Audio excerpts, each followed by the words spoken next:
so we're going to go through some of the fair lending hotspots that are out there because we want to make sure that you understand what your regulators are looking for.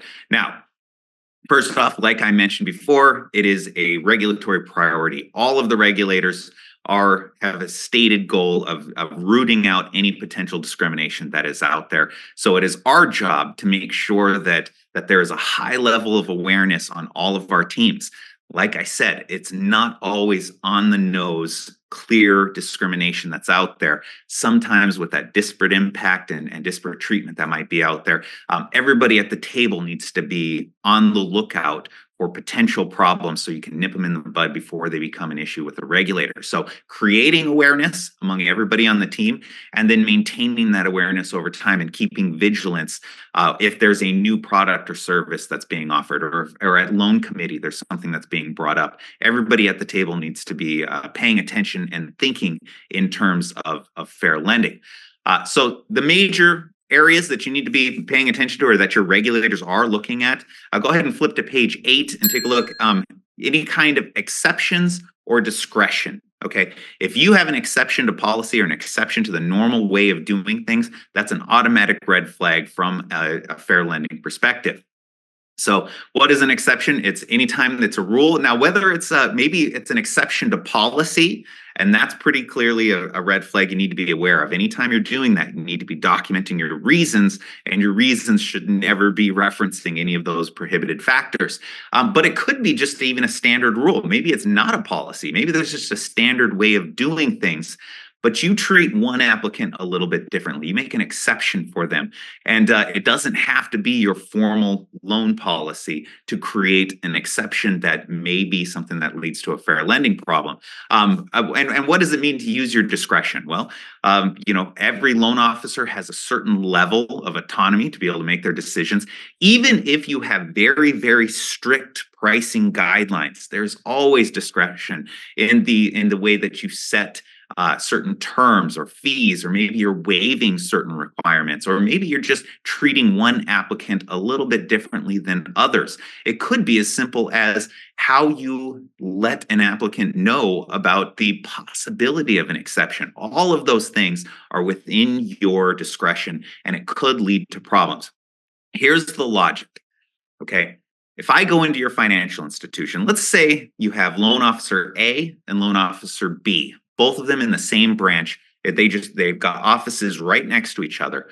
The logic is it should make no difference to me as an applicant coming through the door, which door I go into. I should be treated the same. That's how we reduce that discretion to the extent possible.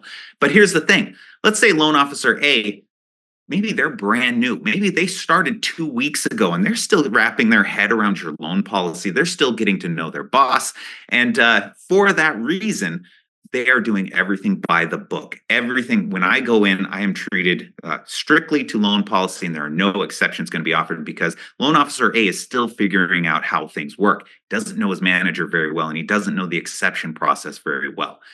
Loan officer B, maybe loan officer B, she's been there for, let's say, 20 years, and she really understands the exception process. She knows her boss really well, and she knows what she can kind of do if she has an applicant that she wants to kind of bend the rules for or help make the deal work. It shouldn't matter to me, though. If I go in and I talk to loan officer A or loan officer B, I should be treated the same, and I should have the same opportunity for an exception. That's where the problem arises. And, loan officer A isn't trying to treat anybody negatively, and loan officer B isn't trying to give anybody special deals. She just knows when there could be a deal that might be able to be made. The fact that there is some disparate treatment there, though, it increases the risk of fair lending. So this is why I always recommend make sure your loan officers talk to one another, that you're all on the same page and you really understand when exceptions should be occurring, when you might have a deal, maybe you might have a break in pricing or waive certain fees. Make sure you all get on the same page. There's also Pricing, whether we're talking interest rates or fees, if there's any discretion out there on how you set your rate or how you would, make your adjustments, or maybe you're waiving certain fees, your team needs to be on the same page to watch out to make sure that you treat people the same way and that you have the same philosophy going into how you set those interest rates and pricing. Things like price matching can get you in trouble. Maybe you have a general policy that you say if you have a competitor price that comes through the door, you're going to honor it. But maybe for certain applicants, you actually bring it up and you talk to them about the price matching, and maybe some of them you forget to mention it. That could give you a problem.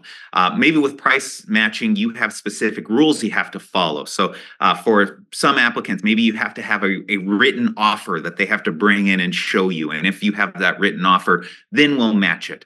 But for this applicant over here, yeah, we've got that written offer, but I trust you. I'm pretty sure that was the price that they offered you. And then you go and you match it without that documentation.